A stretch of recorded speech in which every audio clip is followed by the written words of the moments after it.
Video like जरूर कर लीजिए और ऐसे वीडियो लगातार फ्री में पाने के लिए चैनल को तुरंत सब्सक्राइब कर लीजिए और बेल आइकन को जरूर टैप कर लीजिए ताकि आगे भी सारे वीडियो आपको मिलते रहे। यूट्यूब में फॉलो करते हैं तो प्लीज ये वाला फ्री टेलीग्राम चैनल जरूर ज्वाइन कर लीजिएगा। सारे नोटिफिकेशन सारे अपडेट यहीं पे आते हैं, ध्यान रखिए।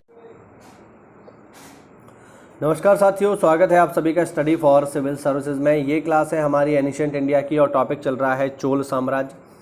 इससे पहले की क्लास में हमने परांतक प्रथम के बारे में चर्चा करी थी, ठीक है, और काफ़ी सारी इंपॉर्टेंट इन्फॉर्मेशन हमने ली। आज हम बात करेंगे गंधरादित्य, जिनका समय है 953 से 956 ईस्वी। गंधरादित्य की पत्नी शोम्बियन महादेवी थी, वह उत्तम चोल की माँ थी। अरिंजय का पुत्र परांतक द्वितीय था, जो सुंदर चोल के नाम से भी जाना जाता है। आगे बढ़ते हैं, आगे देखेंगे सुंदर चोल या परांतक द्वितीय। विशेषता इसके बारे में कि प्राचीनतम चोल ताम्रानुशासन परांतक द्वितीय के ही हैं, ध्यान रखना। यानी सबसे पुराने जो चोल साम्राज्य के ताम्र अभिलेख मिलते हैं वो सुंदर चोल या फिर परांतक द्वितीय ने ही चलाए हैं। सुंदर चोल ने श्रीलंका पर आक्रमण किया। उसकी पत्नी वानवन महादेवी उसकी मृत्यु के बाद सती हो गई थी, ध्यान रखिएगा। आगे है तिरुवाल गाडू लेख में परांतक द्वितीय के सुशासन की प्रशंसा की गई है। उसने लिखा है कि उसने संसार से बुराई को हटाने के उद्देश्य से ही जन्म लिया। किसने? सुंदर चोल ने। परम शैव होते हुए भी वह बौद्धों के प्रति उदार था। उसकी प्रशस्ति में भगवान बुद्ध से उसके बलवान तथा समृद्ध होने की प्रार्थना की गई है।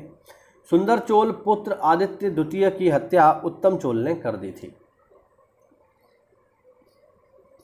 अंत में पुत्र वियोग में ही परांतक द्वितीय की अपनी कांची स्थित स्वर्ण प्रसाद में मृत्यु हो गई, ठीक है ना। उसका जो पुत्र था आदित्य सेकंड, उसको मार डाला उत्तम चोल ने। इस वजह से वह टेंशन में आ गया और पुत्र वियोग में, यानी पुत्र की मृत्यु होने के बाद, उसने अपने महल में अपने प्राण त्याग दिए और फिर गद्दी पर बैठता है साथियों उत्तम चोल। उत्तम चोल का समय है 973 से 985। चोलों के प्राचीनतम स्वर्ण तथा रजत सिक्के उत्तम चोल के ही समकालीन है, ध्यान रखना। परांतक द्वितीय के बाद उत्तम चोल राजा बना। वस्तुतः उत्तम चोल ने परांतक द्वितीय को बाध्य किया कि वे अपने छोटे पुत्र राजकेसरी के स्थान पर उसे अपना उत्तराधिकारी बनाए, ठीक है। राजकेसरी का ये अन्य नाम है राजराज फर्स्ट। राजराज प्रथम ने गृह युद्ध से बचने के लिए उत्तम चोल से समझौता कर लिया कि उसके बाद उसके पुत्रों के स्थान पर उत्तम चोल ही शासक बनेगा। वह इस समय से युवराज के पद पर कार्य करने लगा और उत्तम चोल के पश्चात उपरोक्त समझौते के अनुरूप राजा बना। चलिए, अगला शासक है हमारे पास राजराज प्रथम, जिसको बनना था लेकिन नहीं बना। बाद में वह जो है उत्तम चोल के बाद शासक बना। मूल नाम क्या है इसका? मूल नाम है इसका अरुमोली वर्मन। राजराज इसने अभिषेक के अवसर पर उपाधि धारण करी। चैलिंग कुलांतक, ये इसने जो है कलिंग युद्ध के विजय के बाद उपाधि धारण करी। सिंगलांतक, जब इसने सिंहल यानी श्रीलंका को विजय कर लिया उसके बाद उपाधि धारण करी। जयगोंड, जब इसने पांड्यों को विजय कर लिया उसके बाद उपाधि धारण करी। चीनी स्रोतों में राजराज को लोप्स कहा गया है। नीलकंठ शास्त्री के अनुसार यह नाम तो इतिहास की संगीत है और इस राजा को यह संगीत बहुत प्यारी थी, ठीक है। लोप्स। वान महादेवी का पुत्र अरुमोली वर्मन राजराज प्रथम के नाम से 985 ईस्वी में गद्दी पर बैठा। इसे चोल साम्राज्य का वास्तविक संस्थापक माना जाता है, जिसने चोल राज्य को साम्राज्य में बदल दिया। उत्तरी श्रीलंका को तथा मालदीव पर विजय प्राप्त करने वाला प्रथम चोल शासक राजराज प्रथम ही था, तो ध्यान रखना राजराज फर्स्ट काफी महत्वपूर्ण है। लोक महादेवी दंत शक्ति विटंकी राजराज की प्रधान रानी थी, यानी इसकी पत्नी थी। अगला शासक है हमारे पास राजेंद्र प्रथम, 1014 से 1044। उपाधि है इसकी गंगकोंड, क्योंकि इसने गंगा घाटी में विजय हासिल करी। उपनाम है इसका दक्षिण का नेपोलियन, ध्यान रखना राजेंद्र प्रथम, और ये दिया है विंसेंट आर्थर स्मिथ ने। राजेंद्र प्रथम योग्य पिता का योग्य पुत्र था। नीलकंठ शास्त्री महोदय राजराज और राजेंद्र को उसी सारणी में रखते हैं जिसमें मकदूनिया के फिलिप व सिकंदर महान हैं। राजराज ने अपने जीवन काल में ही राजेंद्र को अपना उत्तराधिकारी नियुक्त किया।